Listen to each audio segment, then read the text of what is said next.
What's up mga ka-home friends ko dyan? DGC is back. Dugay-dugay na sabta wala naka-upload og video, no? Ayan, naata karon sa IT Park. Ayan. O kinsa tong suito diri sa IT Park. Ang history din sa IT Park is airport din sa unang panahon. Pero tanawa karon mga ka-DJ. Mga nagtaas, mga tag-as na nga mga building ang naa diri sa IT Park. Ayan. Ato ta sa unahan mga ka-DJ kay mangita ta og exit marag dugay-dugay na tawa ka upload og video, no. Ato i-shout out atong mga sulit ka DJ like Rodi Babatido and og si Kabi Karaboy na daghan tag mga ka-DJ nga mga sulit ka DJ pero karon murag dugay nagiguwa ka upload kay kanin diri close man diri nga kalsada karon naabli na day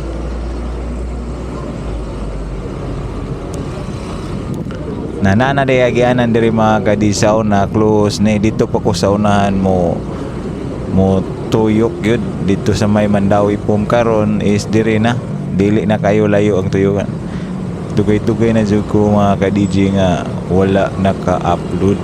Kani nga kalsada padulong ni sa Ayala Business Park og mo agi ka diha sa flyover.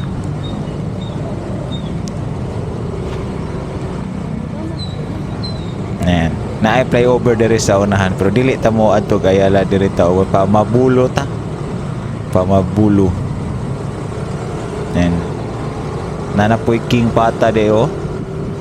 Nay ganahang pata. Mao ni ang flyover nga ngingon mga kadijong ni adto ka sa left kana man ang flyover. Dayon dili man ta mato og Ayala kay diri man ta pamabulo man ta ato tas Landers manang diri ta sa ubos. Yan maayong adlaw sa mga nitan-aw og niabot diri. Comment lang mo sa atong video og asa mo dapit sa Cebu kay atong i-rides.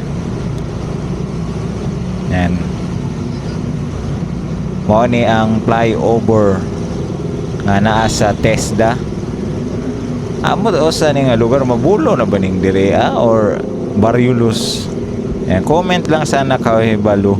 Kani nga road direction paingon ni sa SM City Cebu. Ayan, og imo ning diretsoon port na dito sa unahan. Pero karon napata karon sa hanto diri lang atong video ug daghan kayong salamat sa mga nitan-aw sa atong video. DGC Vlog ang DJ na lang radio.